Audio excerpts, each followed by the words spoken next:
¿verdad? Yo siento que las mafias, el crimen organizado, quienes cometen actos ilícitos, ellos se organizan y si tienen algún atributo y algo que saben hacer muy bien es organizarse. Sí. Y al otro lado estamos la ciudadanía independiente, los idealistas, que a veces nos dividimos por poesía, ¿verdad?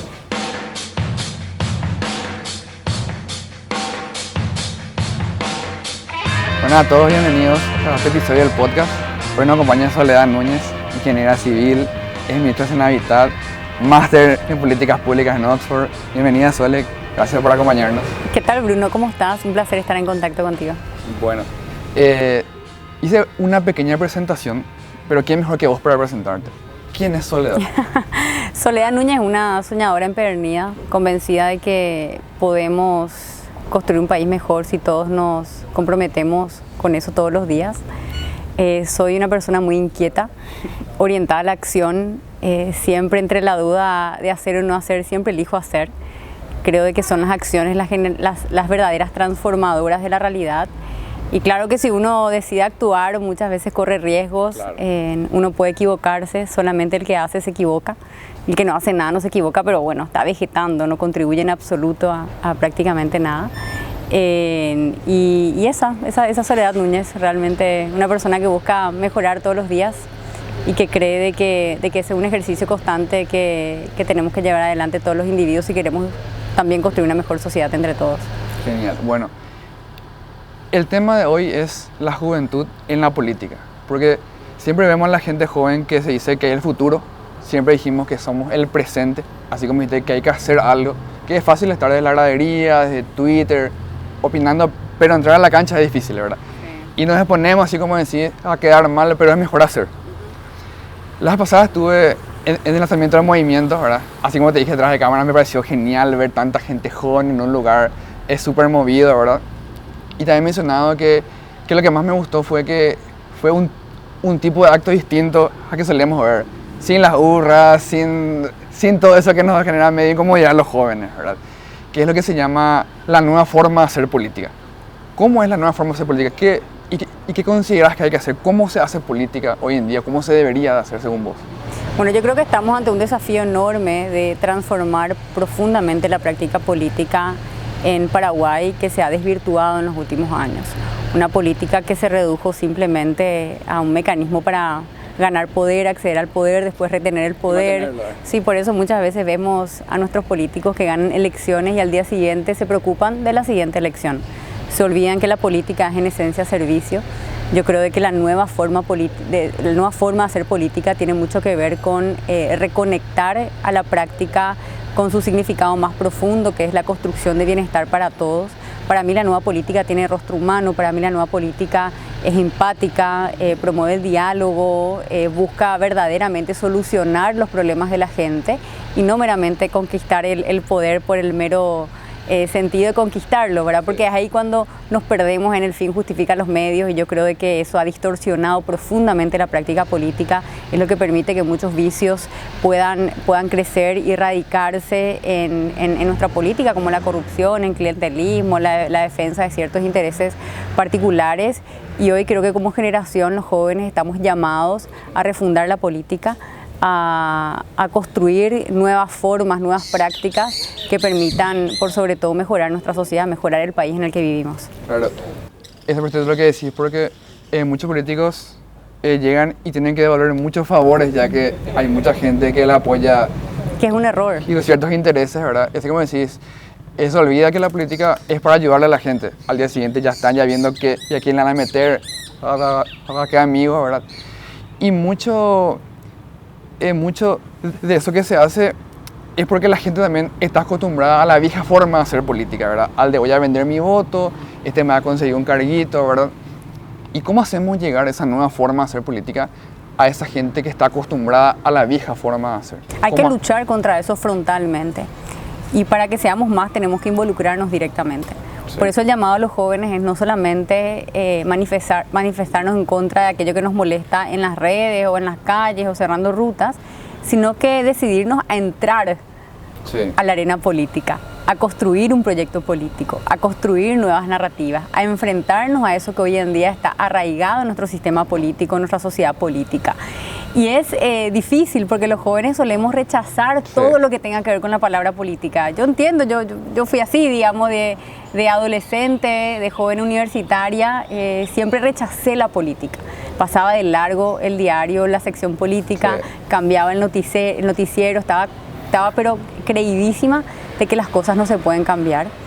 Pero las decisiones que fui tomando me fueron acercando mucho más al mundo público. Comencé a entender de que lo público es de todos, es de nosotros, que tenemos que apropiarnos, que no es lo ajeno, que va a venir alguien en algún momento a transformarlo y a cambiarlo. Una especie de mesías, ¿verdad? Una especie de mesías. Comencé a entender de que el costo de desentendernos de la política es muy alto, sobre todo para una sociedad que todavía se enfrenta a enormes desafíos.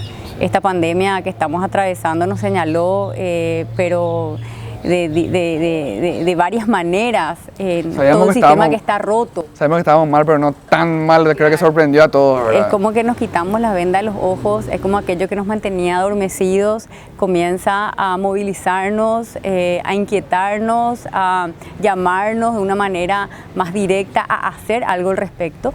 Y eso fue lo que en mí motivó en este año 2022 la idea o la intención de entrar a la política por primera vez en mi vida, siendo una persona que la rechazaba contundentemente antes. Comencé a convencerme de que ese es el camino inevitable si queremos promover los cambios. Había que entrar.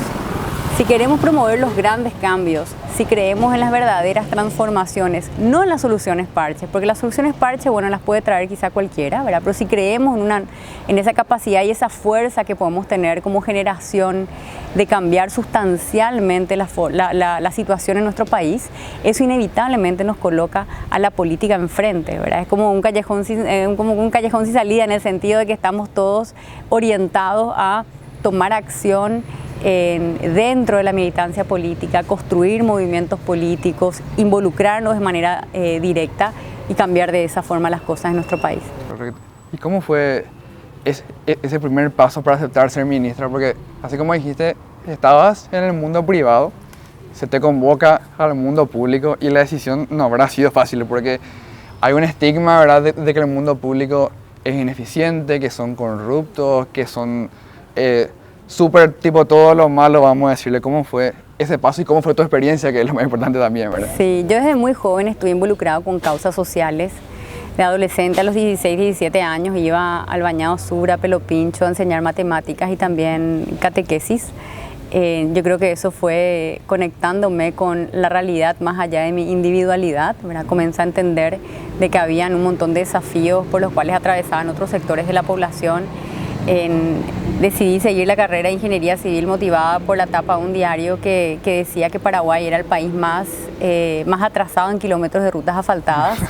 Me acuerdo que eso me indignó, me molestó vernos coleros en esa tabla que se había publicado en un diario. Y dije, quiero hacer algo al respecto. Consideré que bueno, la carrera de la ingeniería me iba a acercar a esa realidad, entonces en la Facultad de Ingeniería también fui forjando de alguna manera mi carácter, mi personalidad, buscando cómo vincular mi profesión y mis conocimientos a una necesidad real y latente en nuestro país. Ahí comencé a trabajar en zonas rurales, construyendo escuelas en asentamientos campesinos en Concepción y San Pedro. Para mí eso era tremendamente poderoso, ver cómo aquello que aprendí podía ser útil y ver la transformación. Claro, la famosa historia de los techos de las escuelas que se caen, que lastimosamente seguimos escuchando, ¿verdad? No se solucionó. Bueno, hace más de 10 años a mí me tocó conocer y palpar esa realidad desde muy cerca, conectarme con toda la comunidad educativa. Y luego con un techo para mi país, una organización de jóvenes que movilizamos alrededor de 15.000 jóvenes en todo el país. Tuve la oportunidad también de recorrer los asentamientos populares, muchas comunidades donde viven familias en situación de vulnerabilidad y conectarme con esa realidad. Yo siento que esa historia de alguna manera me fue acercando a lo público, ¿verdad? Porque esos son los desafíos y las demandas sociales que existen, que denotan una cierta incapacidad del gobierno de resolver esos problemas. Y comencé a cuestionarme, ¿qué pasa que no funciona el Ministerio de Vivienda o no funciona el Ministerio de Desarrollo Social?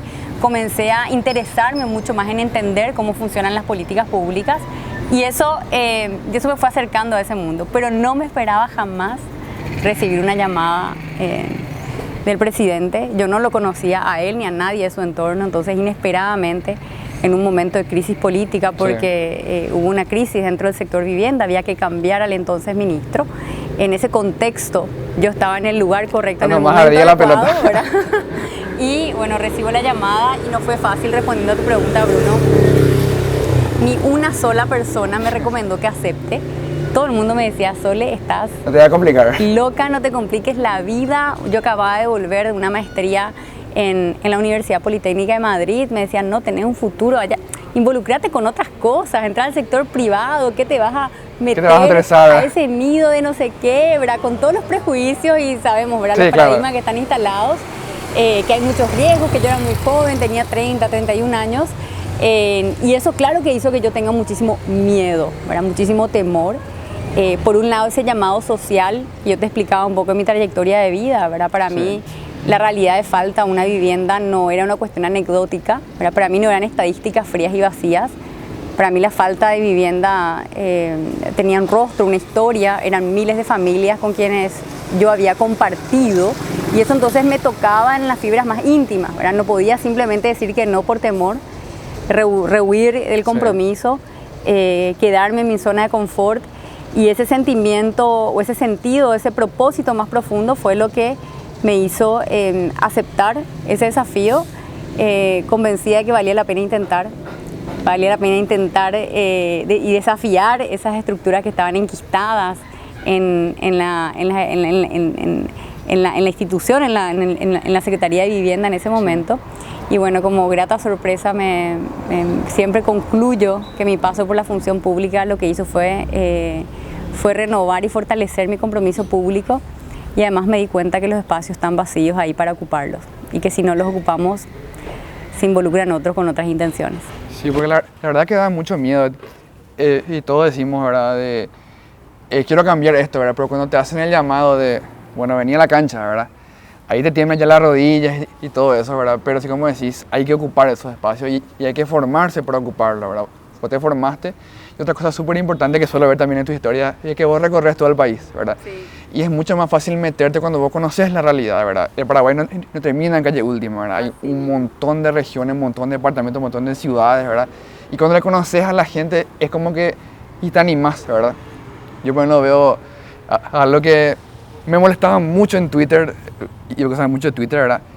Es que la gente de mi edad, de los 20 a los 30 años, dice, ¿y cómo me quiero ir de esta aldea? Quiero irme a vivir a una ciudad del primer mundo y todo eso, ¿verdad? Y por una parte les entiendo, ¿verdad? Qué genial sería y que llueva y que no nos estresemos por el raudal, ¿verdad?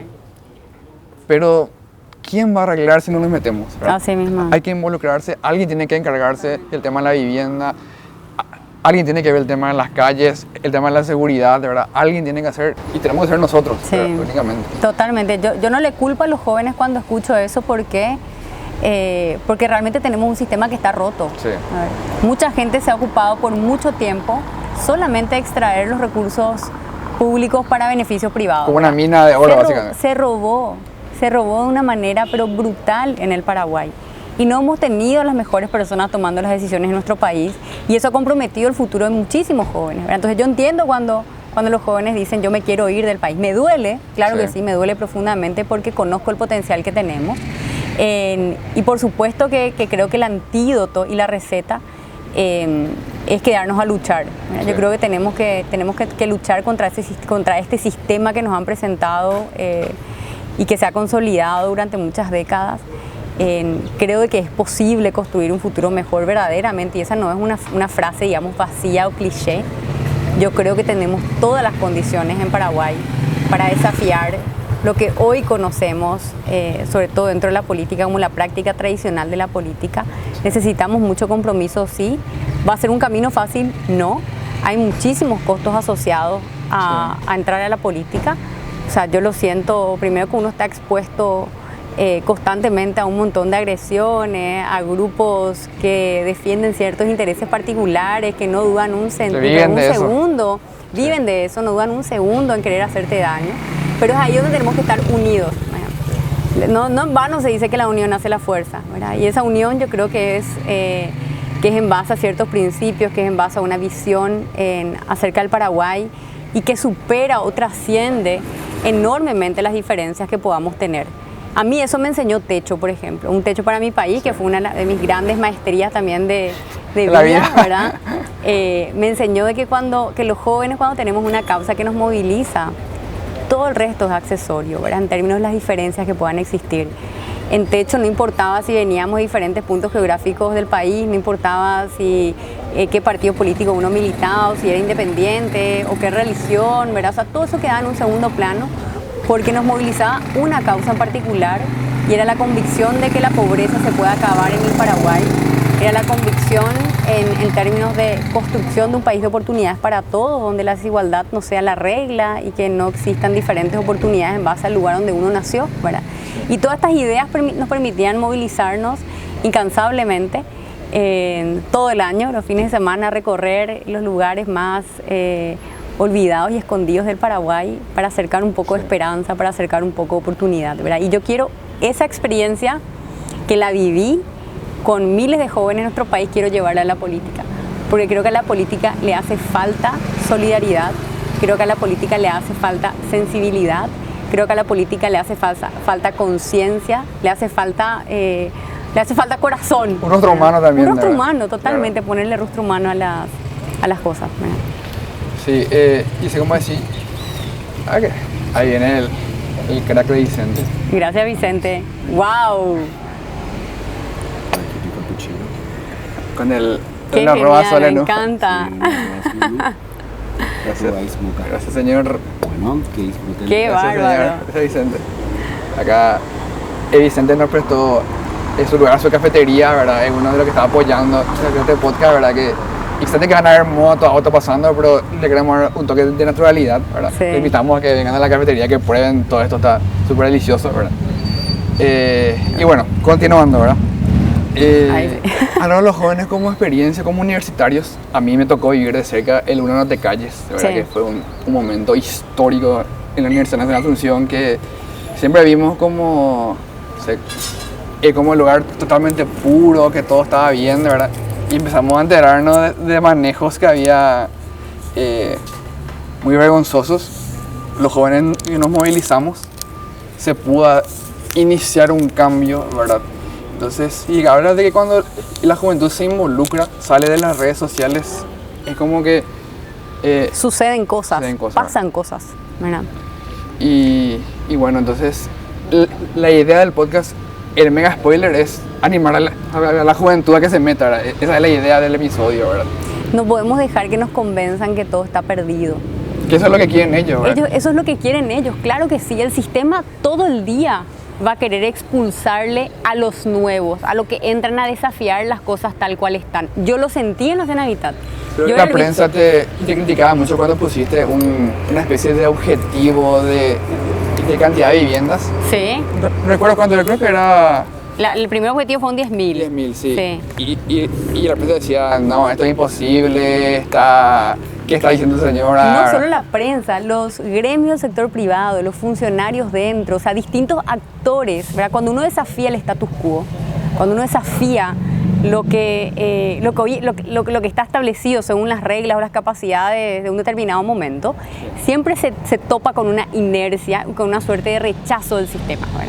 Yo sentí eso, ¿verdad? En propia piel, de primera mano. Sí, como que el virus se defiende, ¿verdad? El sistema, claro. Es como un sistema que se protege, ¿verdad? Entonces también tenemos que ser conscientes los jóvenes que entrar a la política no va a ser fácil, porque hay un sistema que va a querer expulsarnos todos los días, y hay que construir mucha resiliencia, mucha perseverancia. Por eso yo insisto en este inicio de mi camino político, que mi compromiso no es solamente electoral, no es ganar una elección, terminar un periodo e irme a mi casa. Mi compromiso real y profundo es con la transformación de la política. Una refundación. Y eso, claro, y eso va mucho más allá de una elección, va mucho más allá de una candidatura, va mucho más allá de cualquiera de las formas que veamos hoy en día de la política en nuestro país. Y ahora, en este momento, ¿qué te dice esa gente que no quiere que vos entres? ¿Y con qué te ataca ahora? ¿Con qué ¿Y con qué te está tirando? ¿Cuál es lo que está diciendo que...? No, mucha gente, no mentira, no, mucha gente me alienta, ¿verdad? Muchísima gente. Sobre todo porque siento que hay mucho hartazgo en términos generales. Sí. Y también la ciudadanía quiere ver figuras nuevas que no vienen de la política tradicional, por que la no excepción vinieron que escalando, exactamente, que están conectadas en mi caso con la realidad también social, política, económica a nivel nacional. Vos comentabas hace unos minutos de mis recorridos en todo el territorio nacional. Yo me habré dado más de 3 vueltas por todo el país. No solamente conozco los 17 departamentos, más la capital obviamente, sino que también gran parte de todos los distritos a nivel nacional. La otra vez estaba haciendo un recuento de algunos por departamento y veía que en Guairá me faltaba solo uno. En Cazapá, sí, así como Misiones recorrí todo. Y recorrer no es recorrer en términos turísticos, pasar con el automóvil, no. Claro.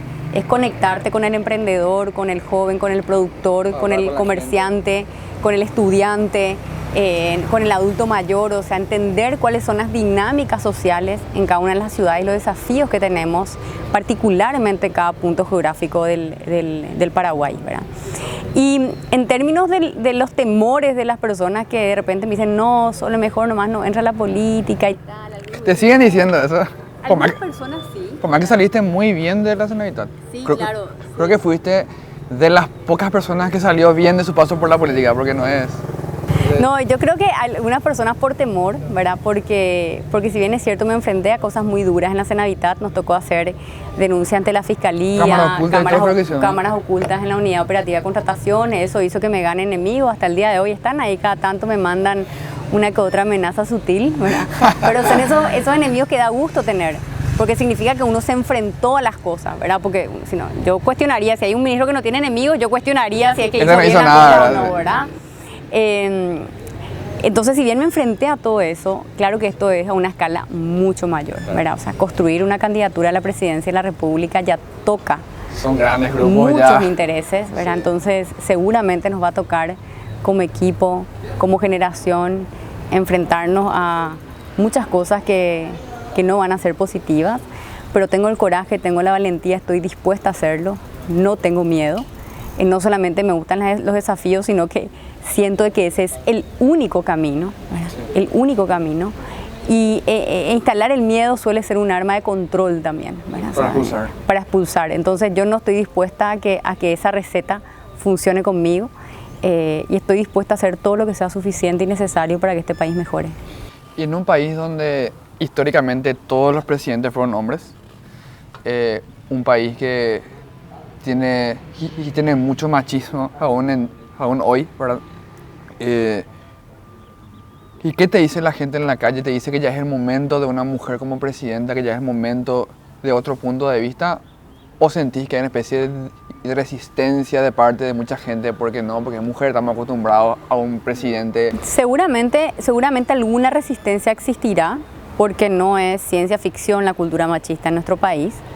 Pero por otro lado, en gran medida yo siento, Bruno, que hoy en día la sociedad mira para atrás, está cansada, hemos tenido presidentes hombres en todas las... ¿verdad? O sea, yo creo que cuestionar que una mujer pueda ocuparse, liderar el futuro de esta nación y tomar las decisiones hoy no puede ser parte, digamos, de un juicio negativo. Y encima que ya hay muchas precandidatas y que son mujeres, ¿verdad? O sea, ya... También va creciendo, todavía estamos subrepresentadas en el espacio político, pero cada vez somos más mujeres, que vamos abriendo puertas también para las que vienen detrás, así como otras nos abrieron antes. Sí. No tenemos que olvidar que Paraguay fue el último país en la región que permitió el sufragio femenino. Entonces, claro que eso hace que todavía cierta cultura esté instalada, pero hoy estamos las mujeres 100% capacitadas y en condiciones para poder liderar el futuro de este país y hacerlo mucho mejor que lo que se ha hecho en el pasado. Correcto. Yendo hacia el punto electoral, la verdad. Hoy como precandidata, yo veo que gran parte de tu equipo y gran parte de tu base de votantes, gente que te apoya, es gente joven, ¿verdad? Gente de mi edad. Gente que, por lo que se ve en redes sociales, son muy, muy anticolorados, muy, ¿verdad? Tanto que este hashtag ANR nunca más fue tendencia en todas partes, ¿verdad? Luego vimos, y comparto el análisis que hizo Nakayama, ¿verdad? De que ese hashtag no funcionó. El Partido Colorado ganó mucho más espacio en las municipales, ¿verdad?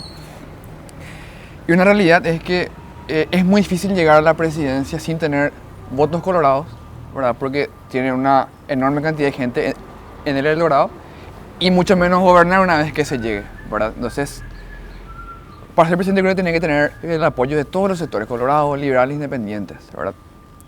Entonces, ¿cómo harías vos para tener ese apoyo de una parte del electorado colorado sin quedar mal con la gente que no le gusta tanto ese partido, ¿verdad? Que es lo que le pasó, por ejemplo, a Marito, ¿verdad? Y que en la interna le daba cartes y después tuvo que sacarse la foto por el interés común, ¿verdad? Entonces, ¿cómo vas a hacer vos para convencer a gente de todos los partidos sin fallarle a otra gente? ¿Cómo tenés pensado esa parte? Es que yo creo de que un presidente tiene que tener la capacidad de sentar en la mesa a todos los sectores y dialogar en base a ciertos acuerdos comunes que se tienen que identificar. Un presidente tiene que tener la capacidad de aglutinar. Yo no creo en las propuestas que son polarizantes y que dividen y que profundizan grietas. Eso puede funcionar hasta incluso como una estrategia electoral, pero no como una estrategia para construir un mejor país para todos, ¿verdad? Ahora, esto no significa ser tolerante o condescendiente con ciertas prácticas que tienen que ser erradicadas. Los corruptos tienen que ser castigados, tiene que haber una lucha frontal contra las malas prácticas. El clientelismo, el prebendarismo tienen que ser desterrados como prácticas culturales dentro de la política. Y aquí se tiene que poner en primer lugar al Paraguay el interés general, la construcción de institucionalidad. Y claro que esa institucionalidad va a implicar que estén funcionarios colorados, liberales, febreristas, encuentristas, independientes también, ¿verdad? Todo aquel que quiera trabajar.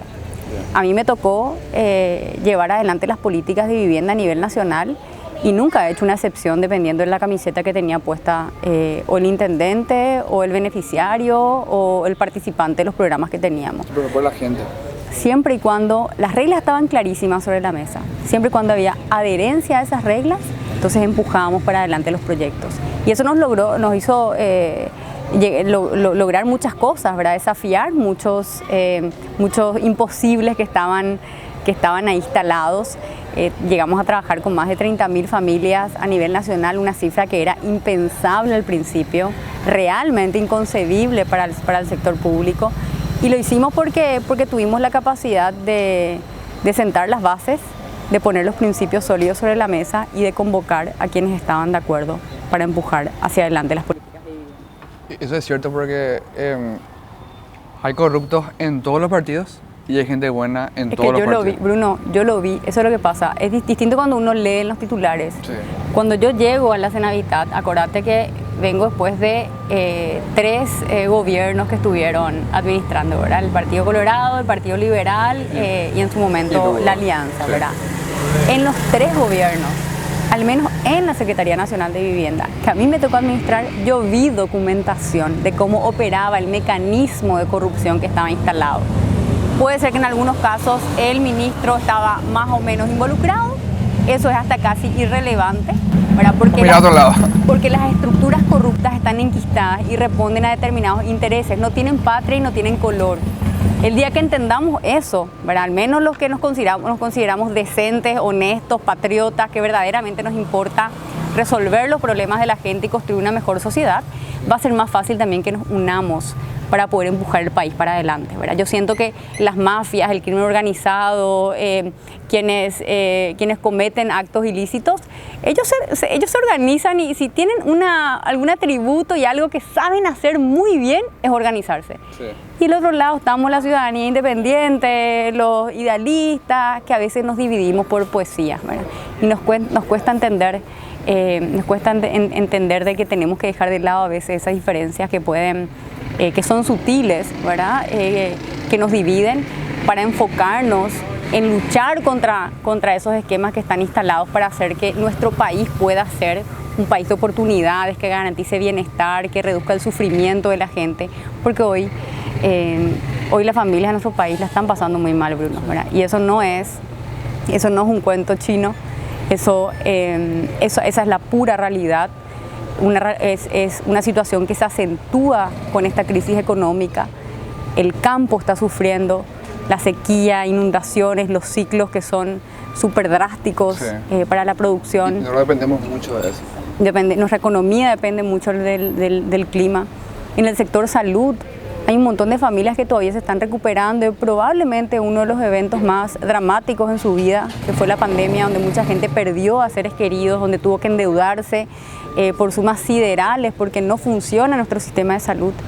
O un montón de jóvenes que no pudieron continuar con sus estudios, que hoy están perdidos, ¿verdad? Que no perdieron 2 años donde se profundizó una brecha, donde no pudieron adquirir las herramientas y los conocimientos para desempeñarse correctamente en un mercado laboral que además es informal, un mercado laboral que no les da protección social. ¿Cuándo vamos a mejorar esas situaciones? ¿Verdad? Somos 7 millones de habitantes, estamos hablando cerca de 2 millones de hogares a nivel nacional. No, a mí no me digas que no se puede cambiar eso, ¿verdad? Yo estoy convencida que en pocos años podemos lograr cambios trascendentales en nuestro país, pero tenemos que ponernos a trabajar, tenemos que unirnos más allá de las diferencias que podamos tener sutiles, ¿verdad? Siempre el combate frontal a aquello que consideramos nuestro enemigo, ¿verdad? El crimen, la corrupción, la defensa de intereses sectarios y particulares, etcétera. Pero convencernos de que si no nos unimos, si la unidad no se da verdaderamente para este 2023, va a ser muy difícil que comencemos a escribir este nuevo capítulo de nuestra historia nacional, que es el nuevo capítulo de la nueva política, de la democracia ya resultados, de la democracia con consistencia, y que hagamos realidad ese futuro mejor para todos en el país. Y me toca muy de cerca lo que dijiste, el tema de la pandemia, ¿verdad? A mí me tocó que mi papá se enfermó allá por abril del año pasado, ¿verdad? Él tenía como enfermedad de base cáncer y tuvo COVID, ¿verdad? Y nos tocó recorrer urgencias de IPS, internación de IPS, y ver el convenio del Ministerio de Salud y nos llevaron a un hospital privado que fue un alivio, ¿verdad? Pero al final el COVID le llevó a mi papá, ¿verdad? Yo, y así como vos, tipo también, y tenía muchas ganas de ya meterme. A mí me tocó ser presidente del centro de estudiantes de facultad. Había mucho idealismo en mí, ¿verdad? Y después es como que me dejé ganar mucho, ¿verdad? Quiero cambiar las cosas, pero yo pensaba, bueno, para cambiar voy a tener que pactar con ciertas cosas, voy a tener que rendirme en otras. Y después llegó la pandemia que me quitó a mi papá, ¿verdad? Y ya basta, ¿verdad? Ya basta. A mí realmente me toca escuchar tu historia, Bruno, porque no es la única, ¿verdad? Hay muchas historias similares y yo lamento muchísimo que hayas perdido a tu papá, porque probablemente, no sé, ¿verdad? Pero si se hubiesen hecho las diligencias y los trabajos a tiempo, sí, para que el país cuente con las vacunas, no sé, ¿verdad? Para contar con camas. Probablemente con camas de terapia en los lugares, capaz tu papá iba a estar con nosotros hoy acá, sí, como mucha gente más, ¿verdad? Y nosotros no podemos seguir tolerando esa manera de hacer política. Tenemos que cambiar. Son más de 10.000 familias como la mía, ¿verdad? Que se sientan a almorzar y hay un espacio vacío en la mesa.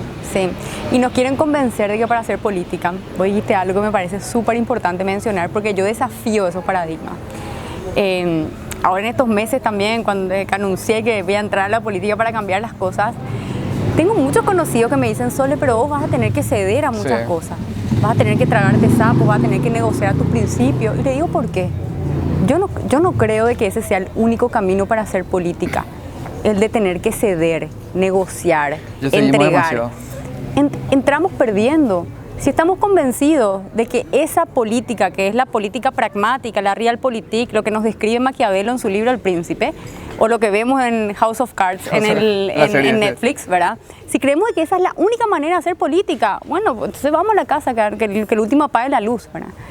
Yo creo que tenemos la obligación de escribir nuevas formas de hacer política y desafiar a esas ideas que están instaladas. Y estoy convencida de que si decidimos hacerlo y enfrentar a ese sistema, vamos a hacer mucho lo que vamos a respaldar este gran movimiento que es casi una revolución cultural, ¿verdad? Un cambio de pensamiento, un cambio de comportamiento a nivel nacional que nos va a permitir a un ritmo súper acelerado mejorar las condiciones de nuestro país. Porque el otro cambio es un cambio mentiroso, el de la política pragmática, el de vamos a ceder, vamos a negociar. Vamos a acordar esto. Vamos a acordar esto, porque entonces avanzamos un poquito acá, pero retrocedemos en esto otro. No funciona. Está demostrado, pero categóricamente que eso no funciona. Cuando la gente me dice cuando le llaman cintura política a tener que negociar, le digo, pero hay un error de conceptos básicos en la política. El juego de cintura no significa cuánto puedes negociar, en todo caso es cuánto puedes dialogar, cuánto puedes acercar a otros sectores, pero no es tener cintura política la capacidad de entregar cosas a cambio de, no sé, algún beneficio cosas o para un sector encima. o personal. Porque no hace falta de que esa práctica esté torcida en términos de que uno adquiera beneficios para uno mismo. Incluso si uno lo hace para el partido, si uno lo hace para ciertos sectores, igual ya esas decisiones o esa práctica está pervertida, está trastornada y no responde a los fines reales o a los fines que finalmente tienen que responder, ¿verdad? Entonces ahí tenemos un desafío, Bruno, que es revalorizar también a la política y volver a redefinir los conceptos que son sustento de la práctica política. Yo me acuerdo, y dije fuera de cámara, pero voy a repetir, la verdad. En el programa Dende Universitario, yo la verdad que conocía a Dende, pero me unía a Dende únicamente para escuchar tu charla. Y voy a ser totalmente sincero, ¿verdad? Después aprendí mucho más, pero yo me uní por vos, ¿verdad? Y habla sobre un montón de cosas, y en la parte final, una serie de preguntas. Le preguntan, qué sé yo, un montón de cosas, ¿verdad? Y todo le queríamos preguntar algo, 2022 o 2021 creo que fue Dende. Y alguien se anima y le dice, bueno, ¿te vas a candidatar o no te vas a candidatar? ¿Qué vas a hacer en el 2023? Y solo responde de la manera más magistral que a mí me dejó en offside. Y solo le dice, dejen de preguntarme dónde yo voy a estar en el 2023, dónde vas a estar vos, ¿verdad? Y eso me tocó y muy de cerca por lo que te dije, ¿verdad? Yo siento que ya cedimos demasiado. Después del papá para mí fue un golpe durísimo. Siento que no hice lo suficiente, ¿verdad? Hoy en día, y el tener cáncer es una sentencia de muerte en Paraguay. Es casi imposible salir. En época de pandemia lo mismo, ¿verdad? Yo de acá a 20 años por estar sentado en tu lugar como candidato a presidente, yo quiero ser presidente de acá a 20 años. Me estoy formando, estoy aprendiendo, voy a dedicar mi vida a eso, ¿verdad? No más familias enlutadas, ya basta. Un raudal no le puede matar a alguien en el siglo XXI, basta. Y la idea, y como dije en el podcast, es que hay que meterse, ¿verdad? Y qué mejor que Sole, que estuvo toda su vida recorriendo techo, un montón de cosas y conociendo gente para que nos hable, ¿verdad? De lo que es involucrarse, ¿verdad? Entonces, esa es la pregunta. Cuando yo sigo diciendo, ahora quizá en el momento de la charla no estaba dentro de mis planes construir una candidatura, porque te soy honesta, hasta el último momento yo traté de evitar ese camino. Traté, no sé, de sumar y construir a un mejor país desde otros sectores, activando desde la sociedad civil. Estoy en grupos que promueven la transformación educativa, estoy en sectores que ayudan a reducir la pobreza, estoy también involucrada con ciertas organizaciones de salud, siempre involucrada en un montón de cosas, ¿verdad? Pero comencé a sentir que todo eso es necesario, pero ya no es suficiente, ¿verdad? Porque eso lo hacemos muchísimos paraguayos todos los días, ¿verdad? Desde los centros de estudiantes, desde organizaciones de la sociedad civil, desde gremios del sector privado, de la construcción, etcétera. Pero finalmente, si no ocupamos los espacios de decisión y dejamos abierto el escenario para que otros ingresen, estamos perdiendo una oportunidad enorme y única de desarrollar todo el potencial que tiene el Paraguay en un momento único también de la historia, y el costo va a ser muy alto en el futuro, ¿verdad? Por eso yo siento que el tiempo es hoy. Hoy tenemos que involucrarnos, no podemos dejar para mañana. El futuro no existe, lo único que tenemos es el presente, y hoy estamos todos llamados a ser activos protagonistas en la transformación de nuestro país.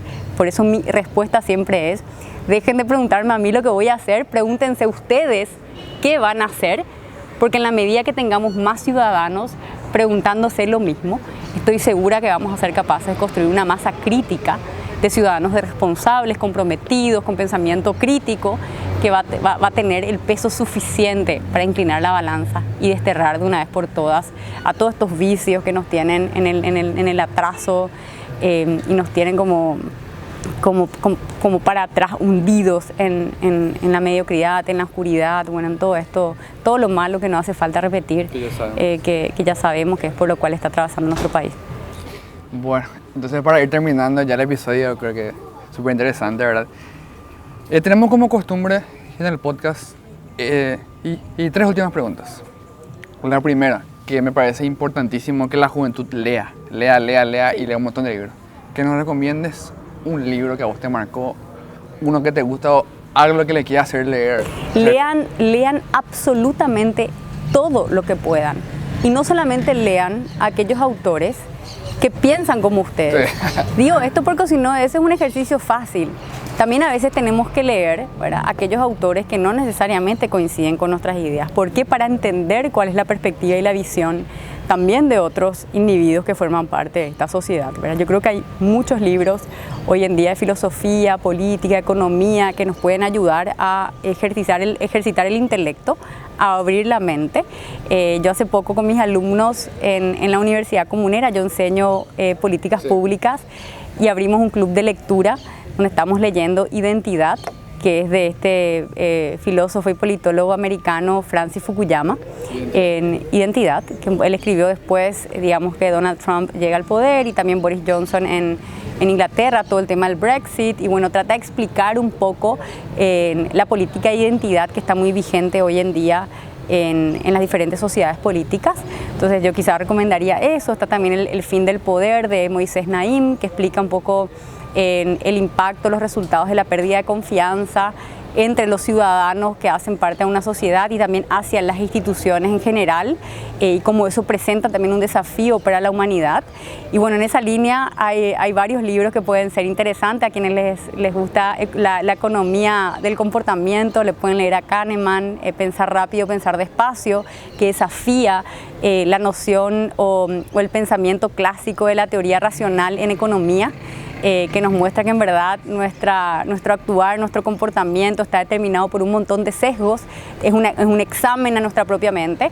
También pueden leer eso. Y bueno, hay una serie de libros que son los clásicos que son recomendados para todos. Bueno, entonces, y ya tenemos nuestra lista de lectura, ¿verdad? Ahora, ítem 2, ¿verdad? Y hago una pausa para agradecer a Power Store, que nos está prestando los micrófonos, las cámaras. Entonces, muchísimas gracias a Power Store. Nominarle a una persona para que venga como invitado en algún episodio del podcast, alguien que vos consideres que pueda aportar muchísimo al programa, puede ser candidato a presidente o no, ¿verdad? Alguien que vos sientas que tiene mucho que decir. Entonces, y si quieres nominar a alguien que tenga en tu cabeza que, mira, interesante sería un podcast con fulano, ¿verdad? Entonces, si tenés a alguien en mente. Bueno, mi recomendación sería quizá alguno de los chicos de Ciudadanía Activa, que es un movimiento independiente en Encarnación, que también son un ejemplo de una nueva generación que decide entrar a la política para transformar su ciudad. Ahí está Keiji, que fue el concejal más votado de la ciudad de Encarnación, que también desafió muchos paradigmas. Arquitecto, una persona muy comprometida con el desarrollo urbano de su ciudad. Creo que puede traer muchas luces a la discusión y también compartir muchos de los desafíos que tuvieron como equipo político nuevo para hacer política en la ciudad de Encarnación. Totalmente. Entonces ya está la invitación. Esperamos que nos pueda acompañar a Keiji en algún episodio. Es una invitación, ¿no? Es una obligación, ¿verdad? Y bueno, entonces para ir cerrando, me gustaría que mires a la cámara y hacer una reflexión final de todo, ¿verdad? De lo que hablamos, y un mensaje, un llamado a la acción, ¿verdad? Para la gente joven, ¿verdad? ¿Cómo te parece la mejor forma de cerrar el episodio, ¿verdad? Entonces, te dejo la cámara. A todos los jóvenes que nos están viendo, decirles que no podemos resistirnos o dejar que nos convenzan de que las cosas no pueden cambiar. De nosotros depende construir ese futuro mejor en nuestro país. El camino no va a ser fácil, necesitamos estar unidos, pero estoy convencida que la juventud va a dar una sorpresa en el 2023, va a ser una sorpresa de renovación, va a ser una sorpresa de nuevas propuestas, de mucho trabajo, de compromiso, que es lo que necesita nuestro país para salir adelante. Yo creo mucho en la juventud paraguaya y creo que tiene la fuerza, el entusiasmo, la energía, la convicción, la esperanza y el compromiso para construir un futuro mejor para todos, ¿verdad? Nos queda ese desafío por delante. Bueno, muchísimas gracias, Sole. Hasta por tu tiempo. Gracias, Bruno. Muchas gracias por la invitación. Chao, chao. Chao.